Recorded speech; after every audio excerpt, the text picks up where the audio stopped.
Let's talk about your barber, or what to expect from a professional barber. The key to that term is professional. Okay, very important. Myself personally, I'm a stylist. I'm not a barber. There is a difference between the two. There is training that is different between the two. So depending on your hairstyle or what you are looking to get out of your experience in the chair, for me would determine who I would go to. Now, as a barber, they are trained specifically in certain areas. Okay, as far as using clippers is one of their power tools.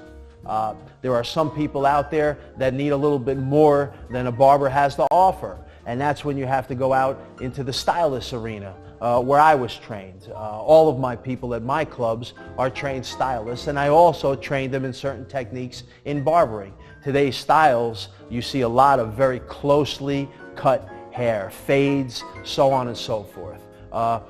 My personal preference is there's no one better than your barber to do it. I know a lot of top guys, big money guys, that are going out into their neighborhoods in Bensonhurst, up in Harlem, out in Hollis, Queens, to get that barber that they know very well to do their work.